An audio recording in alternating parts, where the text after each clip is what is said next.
The Bernard Brogan Podcast and OTB Sports with SuperValu. The stands may be silent, but supporting where you're from has never been so important.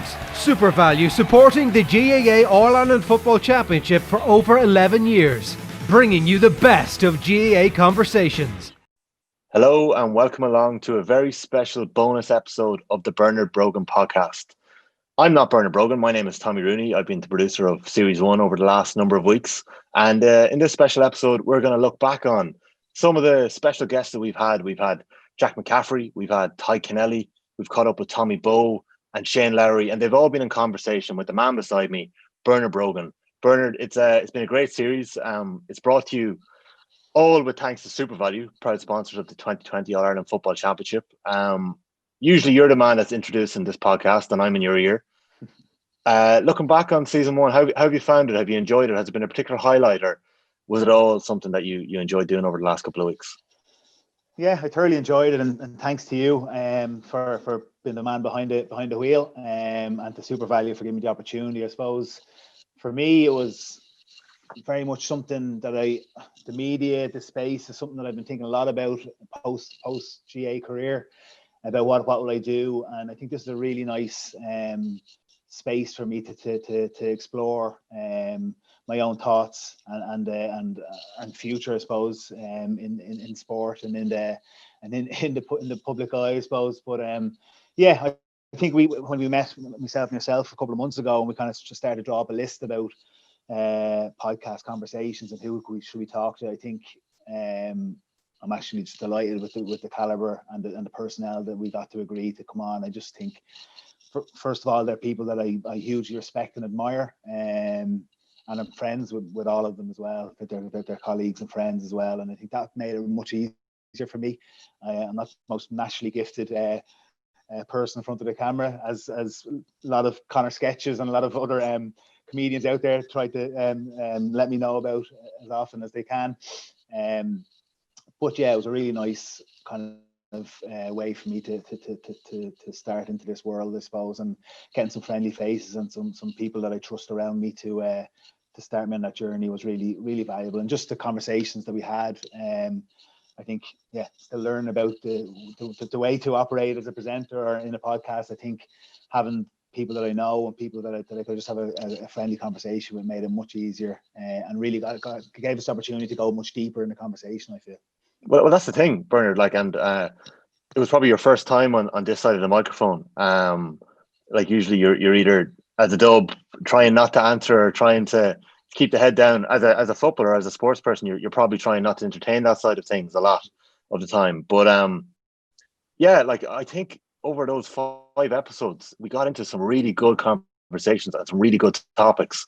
And I think one of the things that we would have seen, and one of the goals that we had when we were setting out to do this, was we were trying to probably find people that you had maybe a relationship with, or a bit of a history with, or a common theme with.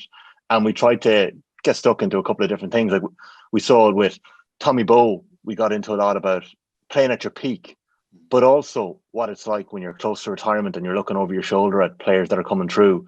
With Tadhg Kennelly, I found some of the most interesting bits in that conversation to be what it's like being in a dressing room that's, at a really high professional standard, and then what it's like being in a dressing room which maybe does not meet those standards. And that's something that we got into with Tadhg in and around Kerry in 2009 and where Dublin were at that stage.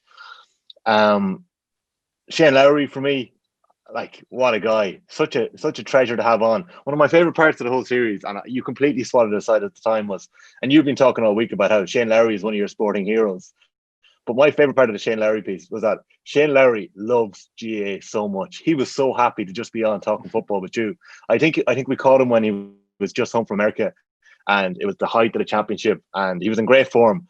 But you could actually tell that he really enjoyed that chat, coming on and having a bit of crack. And it felt like we were eavesdropping on a chat in the back of the Boar's Head with Hugh or something like that, and yourself and Lowry at the bar. So that was one of my favorite bits, and we haven't even got to the Jack McCaffrey interview yet.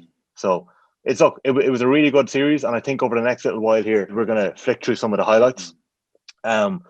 We kick off, number 1, we kick off with the Tadhg Kennelly episode, I think. Can you tell us a little bit about why, I suppose, the connection with Tadhg Kennelly and the connection with Kerry, that we were drawn towards getting him? Why did you want to speak to Tadhg Kennelly? I think he was a great one for let's say my first delve into it, because I know he's a guy who loves to speak. He was never going to work me too hard as on the presenter side. You said my first time on this side of the camera, and as you said there, my whole media career to date has been trying not to answer questions and trying to not land myself in it in front of the media. So that change of mindset has been a great experience over the last couple of months. But yeah, Tadhg is just obviously I relate Tadhg from being from Stall, where my mum is from, just having that connection to Dublin Kerry. My dad playing with the Dubs against the Kerrys. Just Dublin Kerry is such an important part of my life and such an important role in my sporting career. And just knowing Tadhg over the years, Alan and Tadhg would have been great pals. Would have played a lot of international rules, and would have got to know Tadhg personally through those. I got lucky enough to play with him a couple of times in the international rules, and go out have a few pints with him as well. And he's a great character. When I went travelling the east coast of Australia after winning the All Ireland 2011, he hosted us a couple of nights. Myself and my pal Jude, he hosted us a couple of nights in some swanky bars in Sydney as well, and brought us out with some of the AFL guys. So a real great guy, but a real kind of a real smart thinker as well. I actually we dug into. I'm fascinated by, or I believe that the GAA has followed the roots of the AFL in the kind of the way the game is played. So traditionally the Barry Halls, the big physical AFL guys we would have watched in international rules, leading into the naughties of the Tyrones, the Armaghs, on the big physical game, and that physicality getting them over the line and bullying teams and winning All Irelands. Where the game has evolved, the AFL moves into a running game about up and down the pitch, that basketball type, whereas we've evolved into the current game now, whereas the physicality and the athleticism has been a big part. The stats, the possession that the AFL would have really focused on, obviously a big part of Dublin's right, the way we look at the game, analysing the game as all teams do now, breaking the game down into possession, making good decisions, taking good shots, getting your percentages up, your kick outs, your shot ratios, all this stuff that the AFL were a long time ahead of us on. And even a bit I really wanted to dig in with Tadhg was see where's the next iteration of that. Where's the AFL going? I watched the grand final. I was saying to him, and couldn't believe it. It was like 10-year-old schoolyard kids where the ball's thrown in and like everyone goes over here and then everyone goes over here. It's just all out forward press. And he was saying that's not just by accident. Basically, the teams are pressing the ball as high up the pitch away from their own play. But obviously, if you turn it over, you're close to the goals, and if you get it out of space into open grass, there's better opportunities. So I was just interested to dig into that, because I think our game is evolving like that as well. That forward press and pressing. We're definitely seeing shades of that already. I'm sure that you feel like it. Like we were talking off air, and you were referencing how maybe Liverpool might have played 18 months ago or 12 months ago, even now. Have we seen that with the likes of Mayo and Kerry and Dublin? This kind of forward press at certain stages in the game, like obviously not as much anarchy as maybe have been in the AFL final, but are we seeing that? Yeah, like I remember under Pat Gilroy, we would have had this red zone area, which was kind of the 45s to the other 45 maybe, or that kind of middle third, where that's where we did our tackling, that's where we did our press. We nearly allowed them to come. We sometimes gave up the kick out and allowed the press, and then put that massive energy in. I know in the Jim's time we did a lot of pressing the kick out. Mayo's biggest success in the All-Ireland final was pressing the kick out, and they got some great joy early on in the game. Initially they came straight out of blocks and put real pressure on. Second half they got some real success from it as well. And I think the AFL and that chat with Tadhg is about where's the next iteration. And I think from play, as in when the ball breaks down, when it's turnover or a kick out, that the press goes up the pitch. And it's not just the man marker marking the attacker just defending his man. It's that the half forwards go forward, the midfield goes forward, the half backs go forward, the full back line goes forward, and literally there'll be no one in your half. You're all pressing the ball up. I remember in the international rules we played in Croke Park, and I couldn't believe I was playing in the full forward line. And this was 2015, when we were playing them. So long to 5 years ago. And the closest man to me was on the 45-yard line, and their skipper Luke Hodge. I was like, what are we doing here? I couldn't believe it. Now we got the ball over the top. We got through them. Obviously, I got a few scores, and McManus got a few scores.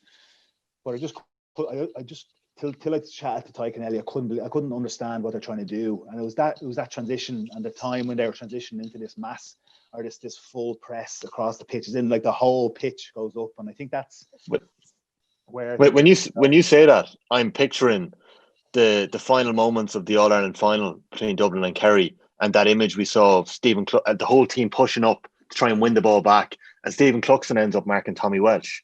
So we are seeing this sort of stuff in Gaelic football at the minute. Yeah, and it's like anything, a smart team will come up with the best way of playing the game, or smart players will.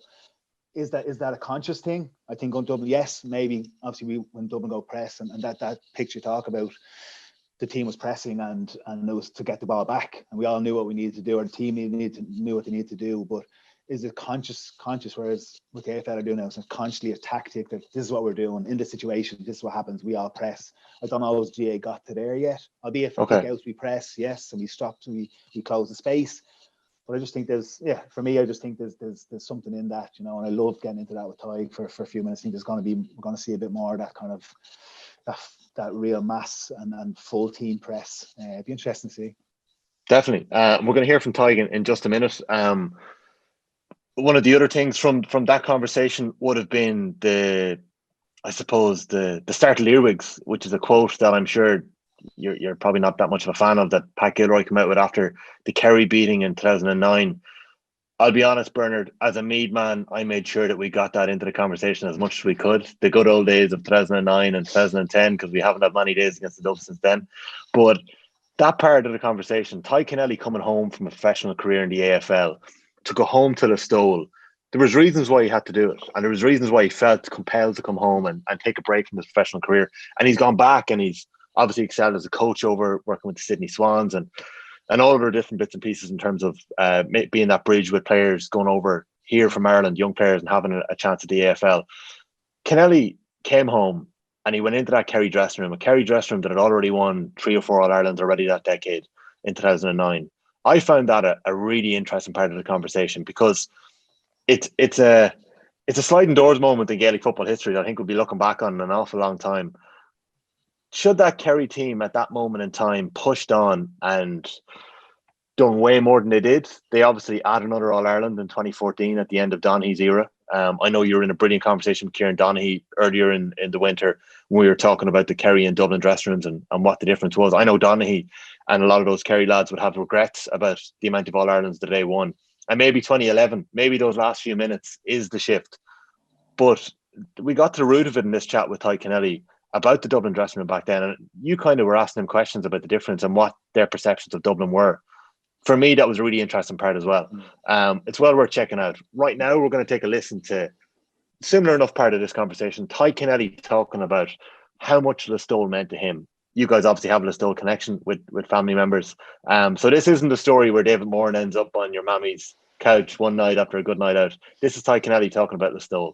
What did it mean to you growing up? I know it was a big part of you playing with the Emmets. Obviously, I went down to watch you several times, and I love going down there in the summers. It was a big part. Home was a big part for you, wasn't it? Yeah, huge, man. It's like, I suppose you're the one person I suppose you can probably relate to this in a small way with your father. You know, watching. You know, we watched the Kerry Golden years, but you know, it was something that the town itself is got such a meaning towards everything that I've ever done, you know, because, and even coming back out here or coming out here to play, you know, it was a lot of the driving force for me was to not go back to Listowel having not played one game of AFL football, because I would have felt I'd left the town down, you know. No, I love Kerry and I love Ireland, obviously, but it was all Listowel. It was always that make the town proud, make your parish or where you come from extremely, extremely proud, you know. And that's Listowel. Like Listowel is just a great town, some great people, great support, you know. And it's struggling at the moment, you know. There's business closing and whatnot, and everything's going on. But my youth was absolute joy. Jesus, you know. Sorry, but you know, I spend the time my brother and my friends just kicking the ball. That's what I did. I was outside, you know, spent the majority of the time outside playing sport, and it was soccer or football, but it was the love of the town, you know, that really drove me an awful lot. A lot of my stuff that I did in my career, really, Bernard, was that's where I learned my trade. You talk about people turning and going professional. No, it was a different sport, but there's a lot of similarities. But that's where I learned my craft was at home in the stall, playing against my friends, with my friends up against the gable in the pub. That's yeah.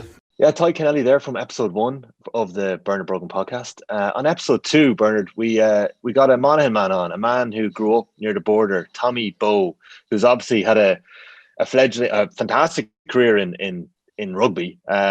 He's started his own businesses when it comes to work after sport, after retirement, which is an area that I know you're very interested in.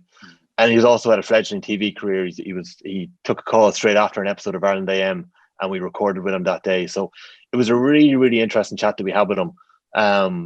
Would you have come across Tommy much over the last couple of years? Sporadically. I didn't meet him that often, but a guy I have massive respect for those reasons you mentioned.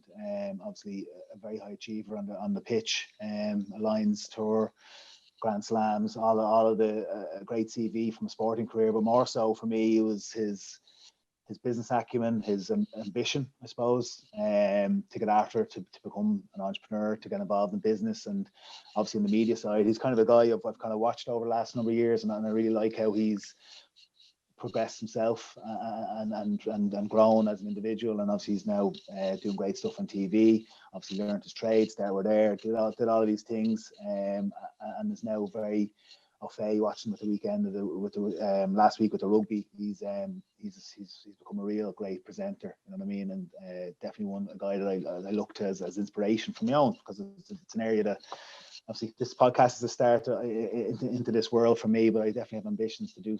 Not sure where it'll go, but he's a guy that really gives me a bit of inspiration around that space, that you want something, you get after it. So I was really keen to chat with him a bit about that.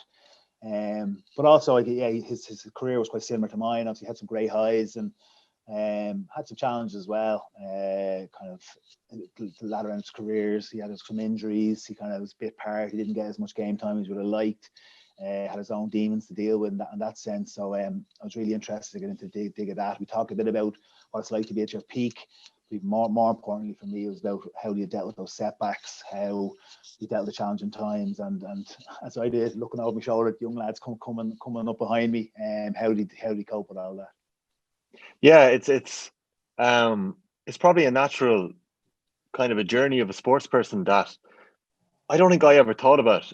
In that, when I think of Tommy Bowe, I think of Royal Nugent and the try in the Grand Slam against Wales.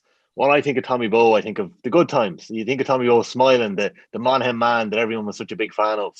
And he actually, there was times in his career where he hit real lows, where he wasn't getting chosen, where he wasn't getting selected, where he had really bad injuries and he had to try and bounce back. There was times in his career where he talked about, dealing with criticism from Sunday Independent columnists or different bits and pieces that he tried to block out, but he couldn't. And he just found a way of dealing with it. So I actually think, when you say that there were similarities in the career arc of yourself and Tommy Bowe, I'm not sure if we actually planned that going into it, but it kind of came out of it. It came out of the episode. And when you listen to the chat, we talk about where Tommy's from. We talk about growing up in Emmy Vale, a town on the border between Monaghan and Tyrone, and going to school and the Royal School of Armagh, wasn't it? It was up the north. He went to school, and he came from obviously a predominantly GAA background, obviously.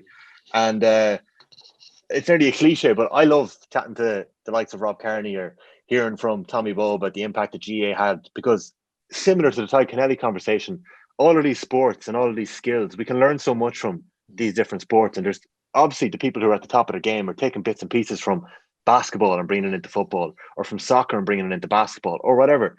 So clearly, Tommy Bowe took a lot from playing underage football with Monaghan and with his club. That was really interesting. But for me, one of the most interesting parts of this was when we got talking about flow and peak performance. I'd like to ask you a question. You were Footballer of the Year in 2010. You won an All-Ireland, your first All-Ireland in 2011. You obviously had times in your career where maybe you weren't the first man chosen. On a superficial level, when I thought about Bernard Brogan's career, I always thought of you as the main man. But clearly from reading your book and from listening to you over the last couple of years, you had to develop a lot of resilience throughout your career. You had to deal with a lot of setbacks. We'll come back to that in a minute, but playing at your peak, when was your peak?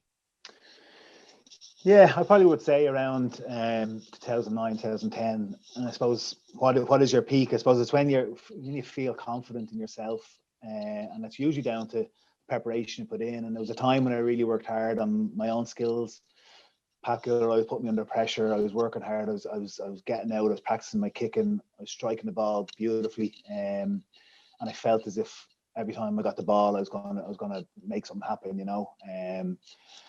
I had some good years other than that in 2015 and a good year 2013. I had a nice end to the year, getting a couple of goals in our final, but I never got that inner confidence I had maybe that I had in 2010. In 2010, I said it before, I felt if I had a free or a shot inside the 45, that box of the 45, I felt as if I was going to score left or right. And it was as cocky, as arrogant, whatever it was, but that was just my feeling and my gut, and I always tried to get back to that when I was, and it was a product of practice. I used to go out with my 10 footballs up to Westonstown or down to Plunkett's or anywhere around locally, just a set of posts, and just bang the ball over the bar as many times as I could whenever I got a chance.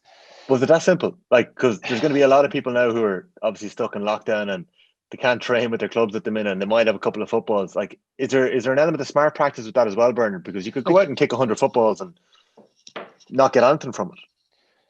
I doubt it. I doubt you get nothing from it, kicking 100 footballs, no matter what you're doing with it. I think that opportunity, and I know you have to stay within your 2K, but times like this is when people can hone their skills. I'd love to be in the middle of my career at the moment, looking forward to, let's say, a championship in July, but been a dub, or an Ireland final in June, whenever the championship really heats up, and getting out and having a bit of free time in the week to just get after the skills that are important to you. For me, it was just getting out and practicing 50 kicks a night and getting that striking well, not even from too far out, making sure my percentages were up at 90, 95% left and right. I used to just go around the arc of the D, literally the D. I put 10 balls or 15 balls around the D and just go with my left foot. When I got to halfway, I turned to my right foot and I go back to the end. I just do that 3 or 4 times all day long. If you can just get that to 100, every time you kick the ball, it's going over, then you just bring it out then 5 yards and out 5 yards. And I'd love to be in that place now where I could do that 4 or 5 times a week. If I was a inter-county player now, or I am still a club player, so I don't get the free time to go out with 2 babies at home. But that's what gave me the confidence, I suppose, because that's what it's about. It's having that inner confidence. And yes, your performance won't always be great. I didn't always play well. I didn't always score the score, but I felt as if I was there and I had the preparation done. And other years when things went well, and I sometimes look back and say I just didn't do enough. I genuinely would say, just I won an All-Star that year, but I didn't feel like I actually did enough. I could have been a lot better. I always tried to get back to that, and why I didn't feel I was as good is because I didn't feel like I put in as much effort off the training park, because we all train as teams and in groups of 15 and 20, but the magic for a high performer is the time you spend away from the group and what you're doing then. That for me is the key. That's really interesting. And are you able to describe, you spoke about it being not a cockiness or a confidence, but you just felt like you were going to score when you had a shot in there. Can you describe that feeling? Is it a sense of peacefulness? Is it a moment of zen? When you look at Leo Messi and it looks like, the world is moving at a different pace from, or you look at maybe Tiger Woods when he's knocking in a putt. But we can all randomly enter these moments where with the balls arriving into you and you're going to spin your man and score, but it's about finding that at a consistent level. Can you describe what that felt like? It feels like that. It feels smooth. It feels slow. It feels as if you've got loads of time, and that you're making good decisions, and you're talking your way through what's going to happen. So you get the ball, I'm going to turn them now, I'm going to dummy solo, and I'm going to put the ball. It happens in 1 second, but you feel like you're. And a lot of my probably success came down to some of the visualization. I would have visualized scoring points since I was a kid, and maybe just because I was a dreamer, but I definitely, like we talk about all high performance and meditations in business or sport now, it's about visualization. Visualize your skill, do it 1,000 times, so when you do it on the pitch, it works. I naturally just did that, and I was looking at that's just one of the things before I went to bed, and I used to think about scoring. I used to love just scoring, striking the ball and seeing a spin over the bar. I just visualize things millions of times, and that's maybe what got me into those zones easier than others, because I just did a lot of that, spent a lot of time thinking about it. But yeah, as you say, what's the feel like? We never feel it enough. We can never figure out what gets us into the zone. But I'm sure there's loads of days where you have the ball and you're just turning nicely left and right, and it's not enough, and definitely not turning left. I'm too one-footed, definitely not turning left. But but yeah, but there is days that things work for you, and here never absolutely, but I suppose when you as an inter-county player with a good team, you're trying to get more of those moments into your years as possible, and just setting up the structures. I also try to understand how do I play well that day? What do I do in my preparation? What time do I get up at? What do I eat? Like I actually I wouldn't eat too close to a game. I started, these superstitions came about, the things I remembered from the times that I did well, but you can never create flow. Flow is it comes with loads of different things that come into your day, but if you could learn to create zen, or if you could bottle it, flow, if you could bottle that now, you'd some business. Absolutely.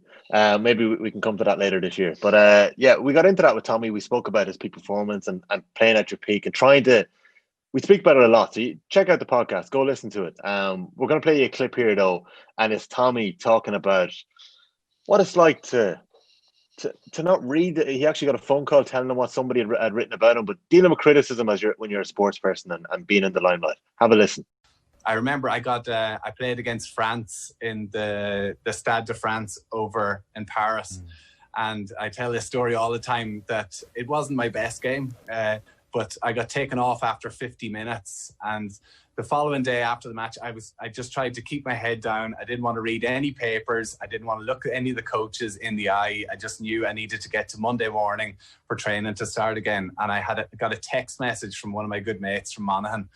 And he said, the text message said, "Listen, mate, don't listen to that bollocks Neil Francis." So, of course, I had to ask him, what did he do? What's he said? And he goes, "Oh, he's giving you a 0 out of 10 on the paper." So you'd think you'd get a 1 for just running out onto the park. But so listen, at that sort of stage, I wasn't probably playing that well, and that hit me quite hard as well. And it took me to go back to Ulster, to Mark McCall, who was the head coach at the time, who's now the head coach at Saracens, brilliant head coach. And he kind of put his arm around me and, told me to focus on what I was doing with Ulster. And after a season or two, I really found my confidence again, got back playing some good rugby and eventually pushed my way back into the Irish team. What did you do? What did you do to get that confidence back? Was it just hard work, or was there certain skills you went after? Just what was the key things that changed that dynamic for you? A lot of hard work, a lot of soul searching. I actually went to see 3 sports psychologists, which was something that my mum kind of pushed me into doing, because back in these days, it wasn't something people did. Yeah. And there was no one thing from any psychologist that really stuck. I took different things from all 3, and right through to the end of my career. And even now, I use some of the things like visualization and little words, trigger words that just kind of like, I suppose, get you out of that red zone where your head is going a million miles an hour. So things like that helps. Tommy Bowe there from episode 2 of the Bernard Brogan Podcast. It is all brought to you with thanks to SuperValu, proud sponsor of the 2020 All-Ireland Senior Football Championship. You can go back and listen to each of the 5 episodes that we've recorded so far. We've had Tadhg Kennelly in episode 1. We've already chatted about that. We've had Tommy in episode 2. We're going to come back to Shane Lowry in a moment for episode 3. There's episode 4 with Jack McCaffrey that we're getting to in a couple of minutes. And then episode 5 was with the Brogan family, a really nice piece that we recorded just before Christmas with Bernard's mum, Maria, his dad, Bernard Senior. There's Alan and there's Paul as well. We didn't get enough of Paul Brogan that day. That's what I think. So we're going to come back to episode 5 in a couple of minutes, and we'll come back to Jack too. But Shane Lowry for me was such a joy to have on the podcast. I don't know what it was like for you, Bernard, but what a man. Yeah, like magic. He was our first name in the team sheet when we started talking about this a couple of months ago. I suppose why it's obvious his love for GAA. His dad would have played with my dad or against my dad back in the 70s and 80s. Great GAA stock.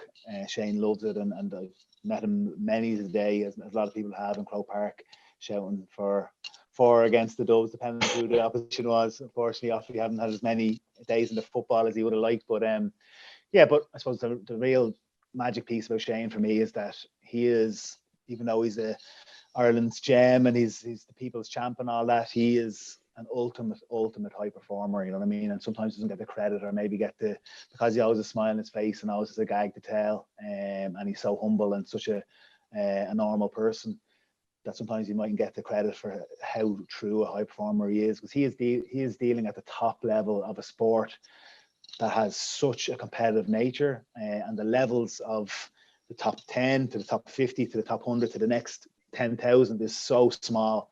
And it's all down to your mindset, being able to leave the shot behind, get on to the next one, leave successes and negatives behind. And we get into a bit of that about how does he stay in that moment, how does he not lose it and stuff like that. So you never get a chance to chat to people. I've been lucky enough to meet Shane, have a pint with him. I know him for a few years now, luckily enough. You never have a chance to have kind of ask some good questions. So that's why I love to have him on the podcast, to actually dig into him a bit more and just see, is there any learnings for us, first of all, per amateur golfers, but also more so, how does he keep himself at that level? How did he get there, and what keeps him tuned into it, you know? And is it the smile on his face? Is it that happy-go-lucky? Sometimes it adds a lot. And we spoke to Jack about that, about the smile on the face, and he brings that to a new level in a sport that is one of the most challenging. You never can master golf, even when you play well. You can never master it, because there's always a bad shot around the corner that will frustrate you. So I really enjoyed that chat, I have to say. Oh, it genuinely, it was like a fan chatting to a fan, and I don't think either of you really properly admitted it, but it was like there was a lot of admiration and respect in that podcast, and it was really good because it shone through, and it was on both sides of it as well. And you mentioned the word normal there, and it might be a bit of a cliche to throw it out about Shane Lowry that he's normal, but like, the man had just played with Tiger Woods the month beforehand, and he's talking about joking with his caddy Bowe about one of Tiger's bad shots. It was when he had that 10 in the Masters, and just like, I think that must help him. And we'll get to Jack in a minute, the Jack McCaffrey episode, and the kind of how impactful that hour that we did with Jack was. But with Shane, the happiness and the excitement and the enjoyment that he has of GAA just absolutely shone through. One of my highlights, we're going to hear a clip here now, one of my highlights from the entire series, and I think yours as well, was we asked Shane, has he been watching much of the 2020 All-Ireland Championship so far? Last year, you very much put Clara on the map of Ireland, and everyone knew where it was. And what was it like growing up there? And I know your dad and my dad are good pals from their endeavours on the football pitch back in the day. But it was very much a GAA household, I'm sure, and golf came second, but very quickly rose through the household, I'm sure. Yeah, a complete GAA household. Especially as well, my mum has 10 brothers. Not all of them which play GAA, but most of them did. And obviously my dad's family as well. I grew up I grew up in Clara, from Forban, so I played football for Clara, he played for Forban, but it was we lived, and still to this day we kind of live and breathe GAA down there. And even though awfully, or we're not going through the best patch, we still love it, and we still go to every game, or as many games we can. My dad's heavily involved still and loves it. And just growing up, that's all we want to do. All I wanted to do when I was young lad was play football, and all I wanted to do was play for Offaly. And then sort of towards my teenage years, I started to play golf, and quickly, I think I'm just a competitive person, and I quickly realised that I was actually half decent at it. And then when you realise you're half decent at something, you kind of want to become better, don't you? So you kind of keep going. And look, I didn't know that it was going to lead me to where I am today, but it was one of those where I was just trying to go and be as good as I could be, and see where it left me. And the years I've ended up here, and I'm very fortunate with that. But yeah, it was just growing up in Clara, like we're a football club mainly, not much hurling, just loved it. Played every sport though. I played a bit of soccer, played a bit of everything. Anything that was going on. I just love sport in general, and even to this day, that's the way I am. And yeah, it was I had a great childhood, going to games and going to training the weekends and playing matches and playing for Clara. I loved every minute of it. So there you have it, folks. If there's a big All-Ireland Football Championship weekend, Shane Lowry, back him to make the cut, because he's going to be there early on the weekend. He's going to be ready. He's going to be there to stream the football. What a man, Bernard. Yeah, well, he says there, like, he wants his motivation to play well is so he can have the Saturday and Sunday morning to play to watch the GAA. Like just to even to be thinking like that in the back of his mind at the level of sport that is of golf, as you say, playing against a Tiger Woods or in an Open Championship, to be actually thinking like that is hilarious. I know he's only half joking, but he's not half joking. He's deadly serious on that, because he's a true GAA legend and loves it. But yeah, great bloke, and I really enjoyed that chat. Yeah, it's a brilliant chat. That's episode 3 of the Bernard Brogan Podcast. It's with Shane Lowry. It's about 35-40 minutes in duration. It's well worth downloading. It's well worth subscribing to OTB GAA and checking it out. You'll really enjoy it. Moving on to episode 4. We're going to kick it off here straight away with a clip, Bernard. It made a big impact. A lot of people saw this on Twitter around the time that we released it about the episode. It's episode 4 with Jack McCaffrey. And it was an exclusive. It was Jack talking about his decision to step away from the Dublin footballers this year in 2020. A crazy year by all accounts. He had his own reasons for it, which he outlined. And one of the big things that I saw off the back of that, which we'll come to in a moment, was the amount of people, Jack's answer, the amount of people who resonated with what he had to say about, I suppose, how he felt about Gaelic football. Have a listen to Jack McCaffrey talking about why he decided to stop playing with Dublin in 2020.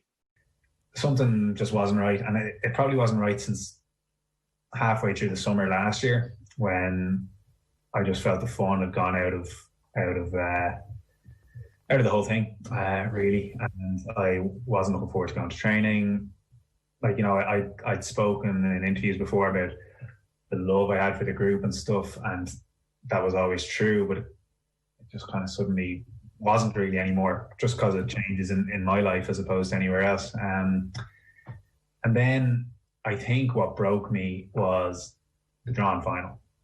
Like, you build up everything for this game, and it went quite well on a personal level. And obviously we didn't win, we didn't lose, thank God. But I remember shaking David Moore, and I was walking off the pitch, and I was walking over to the ref. I thought there was extra time, and David Moore just kind of stuck his hand out to shake my hand, and I was like, we don't have to do this again, do we? Yeah, I totally agree. You know, I was in the stands this time, but the energy it takes personally for an individual to get to hype up for that game and to give it everything, and then to think about, I have to go back into training, I have to go back work, all of the things I have to kick out 2 weeks is a really difficult to take, isn't it? Yeah, and like, I had incredible colleagues in Temple Street who like really covered my backside on numerous occasions for me to get out to training and stuff. And then I was at a clinic on a Thursday afternoon that following week, and if I had just said to anyone, I've got training, there would have been no I was there more to learn really than anything at that point. This is a pretty specialised clinic, and I was surplus to requirements. If I'd have said I've training now at 7, I would have been told, off you go.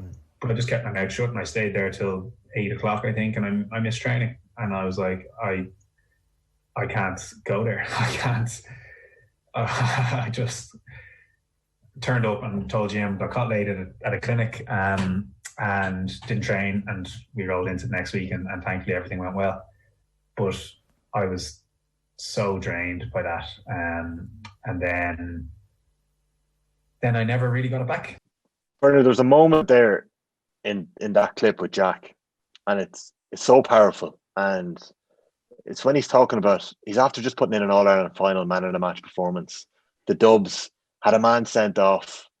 They rescue it really against Kerry. You were actually leading, and Kerry came back with you. You know, the 5 in a row is still alive, and the final whistle goes.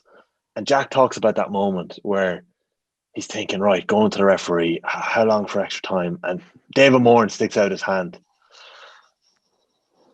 And he just, I don't even want to describe what he felt, but because it's his own feeling. But the feeling that he felt, I found that remarkable, that, geez, the whole country is buzzing.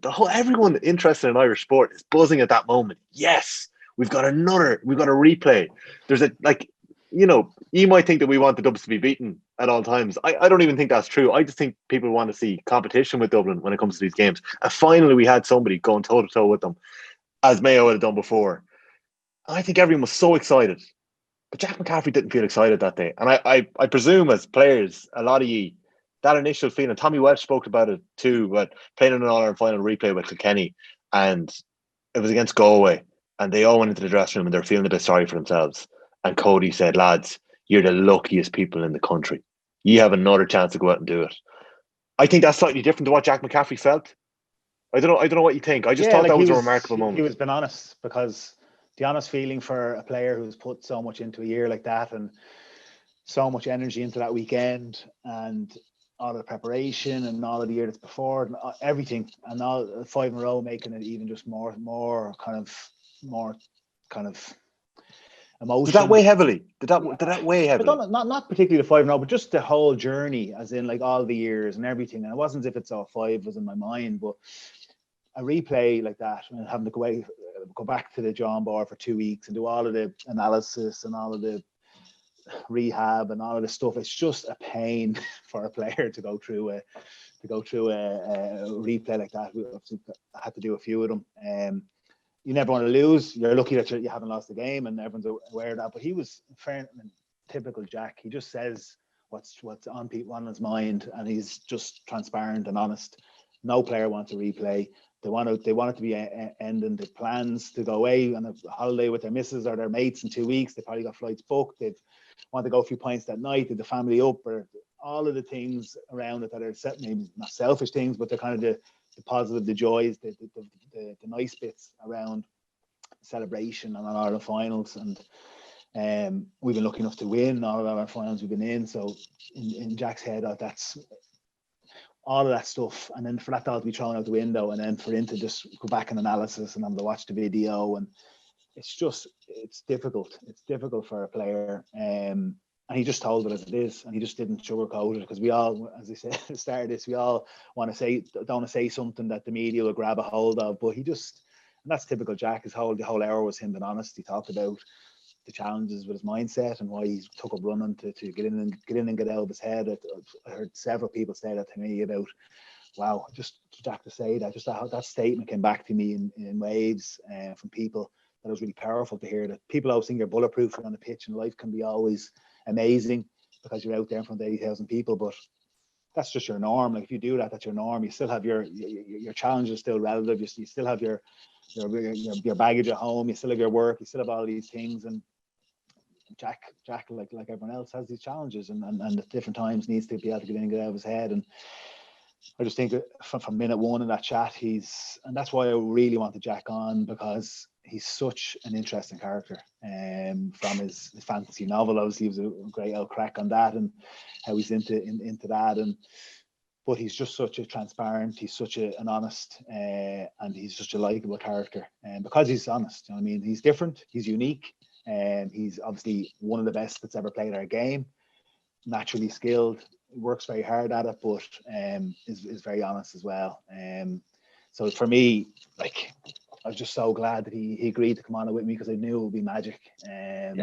Because I've had a couple of chats with him like this, and he's a really deep person. I've met him for coffees, and he's always willing to go there. You know, he's always willing to get into that chat if you want. And he engages. Yeah, he just engages, and he's there, and he's present. And maybe that's the learnings of not having a TV as a kid. We're all on our phone. Yeah. He's present when he's with you, and he gives you his attention, and he's authentic, you know. And I'd like to think that came across, and that people got a real positive feel of Jack McCaffrey and what he's really about, because he's a great character. He really is. And I was so happy that you managed to get him to come on, because I was really excited for that episode. But I don't think I expected it to. Like, I know, like we know how interesting Jack McCaffrey is, but I think he had an impact on a lot of people. Like we speak about the media hopping on the clip of him stepping away from Dublin. Of course they were going to do that. It was an exclusive clip where he explained why he left, and whether or not he'd ever return again. And he gets into that in the podcast. But I actually think that resonated with far more people. I think people felt, you know what? Like, separate to the replay and separate to that feeling that he felt at the final whistle, I think it resonated with a lot of people that there may be a pressure at times to play Gaelic football, and you may just go on, or not even Gaelic football, life, there may be pressure to do things that you don't actually want to do, and you might just go along and drudge along and just do it. Jack had the, I suppose, presence of mind or the will to say, do you know what? This isn't for me. Yes, there's a part of me that would obviously love to win another All-Ireland, or there's a part of me that doesn't want to step away from the dressing room with loads of my friends. But it's not for me right now, and I'm going to make a decision here. And I actually think that might help people who are listening and go, geez, if Jack McCaffrey can be man of the match in an All-Ireland final and things just still aren't going right, well, maybe I'm not so weird, or I'm not so off if I'm not feeling 100% when things look like they should be good on paper. I love the bit where you're talking about, and we got a lot of mileage out of this because we spoke about it with Tommy Welch again and a couple of others.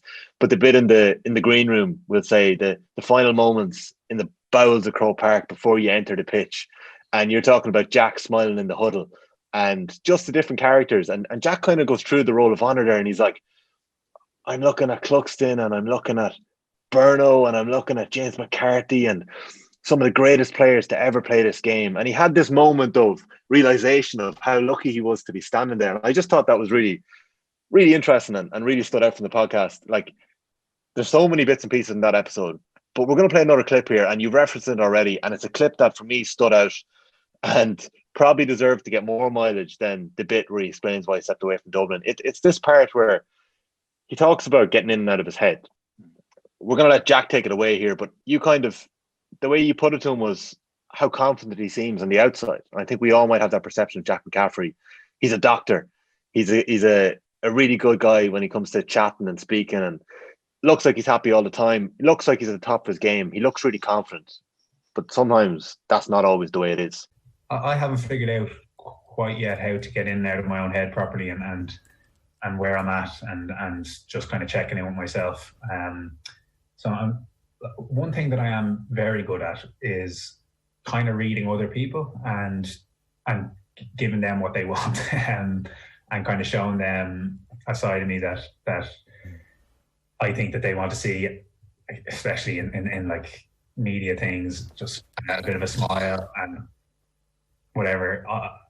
It's not always what's going on, but it's something I found has worked for me, is just kind of projecting that. Now look, 90% of the time that is the case, but I've had times when I've been very down, and people just wouldn't know about it until they do, and that's only happened to me once or twice, fortunately, but it's kind of been pent up a long time before it's been teased out. From a football point of view, I've always been confident. Everything else, no, not always. I like to think I've been lucky through work and through various social circles to just meet a really wide variety of people. No more so than through Dublin football. Like you've such different personalities, and I can't explain how much I respect anyone who's comfortable in their own skin. Like, and I don't care if that's you, the All-American, handsome Gaelic footballer, whatever, or if it's some fella who wears player jeans and has no interest in sport or whatever it is. Like, someone is cool as far as I'm concerned if they are happy and comfortable being them. So that's kind of what I aspire to now, to just be happy with where I'm at and what I'm doing. And I like to think I'm getting there, but it hasn't always been like that. No, the football, you've seen me shed a tear or two, I know. Powerful stuff from Jack McCaffrey there on episode 4 of the Bernard Brogan podcast. Jack is some loss to Dublin football at the moment, Bernard, but like he's still having an impact. Like he's working, as we said, he's working in the hospital, and he's helping people all the time as he is. And even being on that chat, him actually being so open about reasons for stepping away from football and the fact that things aren't always so rosy in his own head would probably help a lot of people listening. A lot of young males, a lot of young females listening in, that, you know, you don't have to be A1 all the time. Yeah, and I've been thinking a lot about that since, because a lot of people mention it to me, and I think probably the biggest challenge with any times of where you're not having a great time is no one ever thinks that it's a big enough deal to have either to chat about it, or that it's big enough to be worthy of causing them anxiety or causing them to be feeling down. And Jack would say, yeah, probably loads of people say, like, how dare you? You're in an All-Ireland semi-final. How dare you step away? Or how dare you feel bad after a replay? No, like it's for me, the way I look at that, it's relative to him. That's his world. That's where he's living.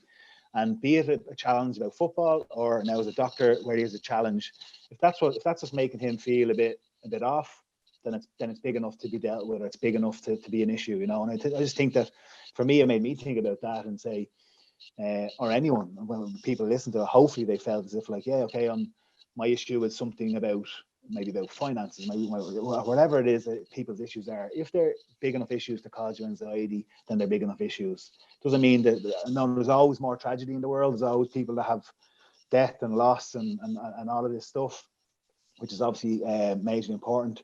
But if for your mental health or your headspace, as Jack said, to get in and get out of your head, if something is causing you bother, then it's worth dealing with. It's worth talking about, or it's worth focusing on it, or it's worth trying to get past it. You know what I mean? So that for me was why that really resonated with me, and several people came to me after and kind of and broached that with it, which is great to hear that had an impact on some people. So absolutely. Episode 4 of the Bernard Brogan Podcast is with Jack McCaffrey. It was a pleasure to listen to it. I've heard it. I've actually listened back to it a couple of times. You know, it's a really good listen. It's really worth checking out. And then episode 5, Bernard. This was something that I was delighted that we could pull together. It was before Christmas. We had early thoughts that we'd hoped to get the 5 of you in the kitchen together, your family, and record a Brogan family special before Christmas. We thought it would be nice, but the way restrictions were and the way things were, we did it on Zoom, which I suppose for the year that was in it in 2020, we all got so accustomed to Zoom, and geez, we're using it all the time and off the ball. But like, it was early. I think you made a joke at one stage. It was like we're the Brady Bunch here, all 5 all over you. How did you find that? Like, you know, when we're talking to our families, like I've got 2 brothers and a sister, and I catch up with them very randomly. It might be a Snapchat here and there. 2 of the lads are in college. You very rarely hear from them unless it's something that they want. When I was chatting to you, it was the stage where you might only meet Alan the odd stage down in the park, or you might see your mum every so often. It was a funny time for families in 2020. So I was actually delighted that we could get you all on together and just have a bit of a chat and a bit of crack. We'll get into some of the teams in a minute, but did you find it difficult interviewing your mum and dad and brothers? Yeah. I was worried about how it would go down, I suppose. Obviously, yeah, they're my family and I'm mad about them and all that. But you never know how I didn't know how it was going to play out.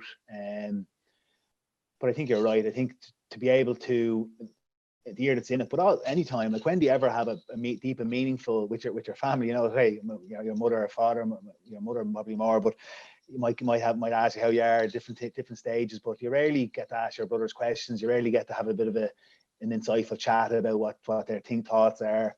So from that point of view, I'm delighted. I think genuinely we're chatting about over Christmas dinner, and we're saying it's something that we'll have forever. You know what I mean? And even, I know, selfishly, it's something that the family will have ourselves, that we look back on, that we probably will never do again, or you never have those interactions again. So for me, I was delighted that I could bring that to the family. But yeah, it was really good. It was great fun. Yeah, it was good fun, and my mom is a great character, and I always love. Oh, your mom is a star of the show, Bernard. Your mom, she always has been, and she always goes out stink anytime I ask her to do things. She's like, "Oh, don't be putting me in front of the camera and all this." And then my ma, first of all, you love the camera. I wonder where I got her from, but you're brilliant at it, and you always win over the crowd, which she does again in the podcast. You know, she's a real Irish mammy. Loves her sports, loves her kids, 3 boys. Like, it's just, she's great. So I was delighted that we did it, and I think I actually was really delighted with the output. I actually thought it was really interesting, and there's some good real themes we wanted to.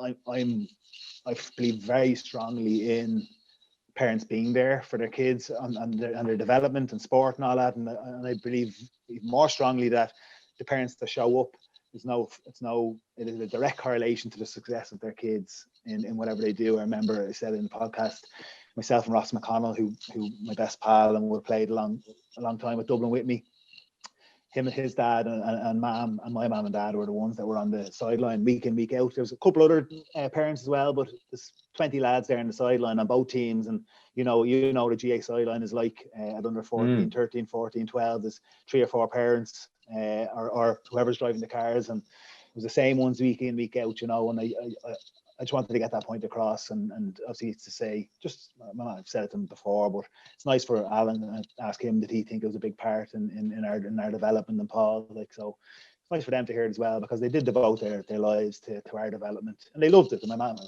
we asked her that question, did you ever regret? She was, I loved it. She was on the sideline. She loved the crack, the banter, chasing people up and down the line and all that. But it was a nice one to have. Nice one to finish on early to Christmas, or just before Christmas. Well, it was like, because like Christmas this year was different and was tough, and it was all those things for people, but it was also a time, I suppose, where we could look back and appreciate what we all had.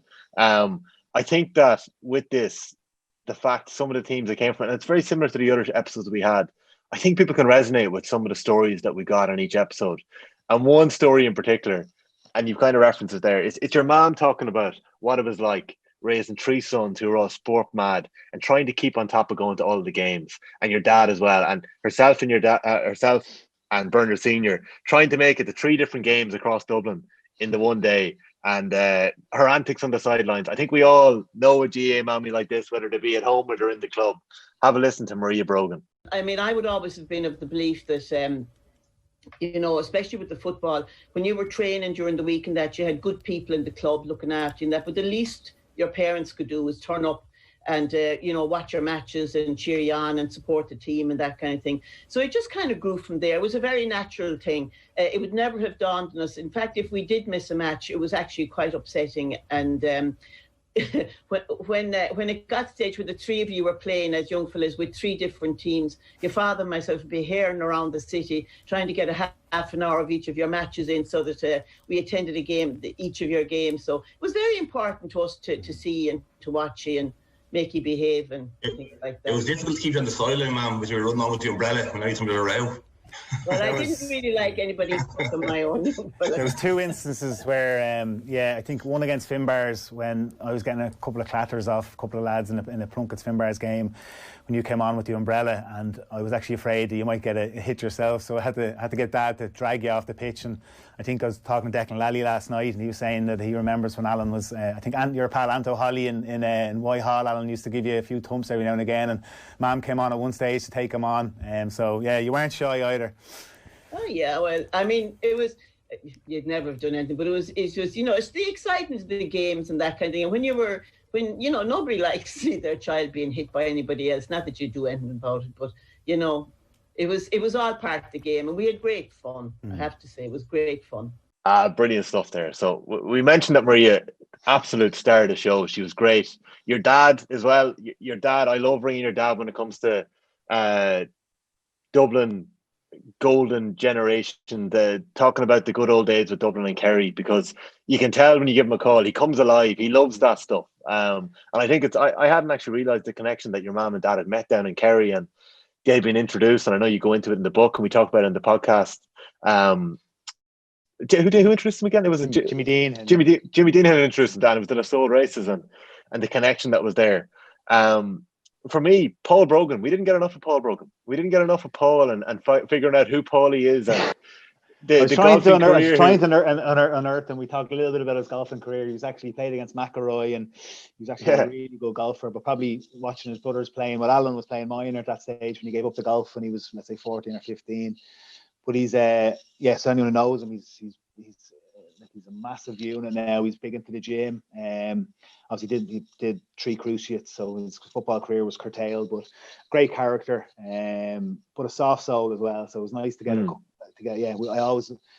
I was mad keen to dig into Paulie a bit. I would have loved to get a few more questions to him, but we'll do it again. Season 2, we'll do a Paul Brogan special. We'll get right into it. You get more hits on that than anyone else. Yeah, exactly. Well, we'll go. Yeah, exactly. Check out Paul's Instagram page if you want to get a proper view of the real Paul Brogan. So in that episode, we also got into there was a lot of conversation, a lot of chatter around that time. It was just before the All-Ireland final about whether we should split Dublin or not. And actually, Alan is fantastic on it. He's really interesting to listen to when it comes to that. I mentioned resilience earlier on, and perhaps my own lack of knowledge of your own career from looking on from afar. Like, you had to deal with the cruciate injuries. You had to deal with minor managers not picking you and, wanting the jersey back and not getting called back. You had to deal with, maybe in ways, being in the shadow of a brother who was the superstar at a young age and had broken through onto the Dublin setup, and the pressure of playing, I suppose, with your father's name as well. And we get into that. We get into that conversation in this. There's a lot of conversation about resilience and some of the core values that really helped you guys growing up and the way your parents had raised you and had you interested in sports. It's well worth listening to. I think people will find a lot when they're listening back to that podcast. So that's it really, Bernard. We wanted to put this together. We wanted to bring people a couple of clips from the show, talk about some of the bits that we got from season 1 of the podcast. Episode 1 was a Tadhg Kennelly. Episode 2 was a really good chat with Tommy Bowe, and we got into peak performance and what it's like when you're coming towards the end of your career. There was episode 3 with Shane Lowry, which we've gone into. We absolutely love that one. It's a really enjoyable one. Episode 4 with Jack McCaffrey was powerful. Like, it's an hour-long piece. It's worth making time for. And then there was the Brogan family special that we had at the end that I think a lot of people would really enjoy. It's your podcast. I've done a lot of talking over the last hour, as producers sometimes do when they're given a chance to be put in front of the microphone. So I'm going to give it the last word on the end of season 1 of the Bernard Brogan podcast. Thanks, Tommy. Yeah, I suppose for me it was an amazing journey to bring on such amazing sports people, but great people as well, and to have a conversation and a truly insightful conversation. It was a pleasure and an honour to actually bring that conversation to the public, I suppose. So thanks to you, Tommy, for being in my ear, helped me along the journee, my first foray into this space. Thanks to the Off the Ball team for the use of the facilities and for giving me the platform, and for SuperValu for getting behind it and for making this all happen, and their continued sponsorship of the GAA championship. So thanks a million to everyone. You never know, there might be another series down the line. But for now, thanks a million to everyone for your time and for tuning in. I wasn't sure how it would go, but great to hear such positive feedback from everyone. And I hope you thoroughly enjoyed the experience, and hopefully chat to you soon. So there you have it. That's a wrap for season 1 of the Bernard Brogan podcast, brought to you by SuperValu, proud sponsors of the 2020 All-Ireland Championship. You can get all the series in the OTB GAA podcast series. So thanks a million. The Bernard Brogan Podcast and OTB Sports, brought to you by SuperValu, proud sponsors of the GAA All-Ireland Football Championship for over 11 years.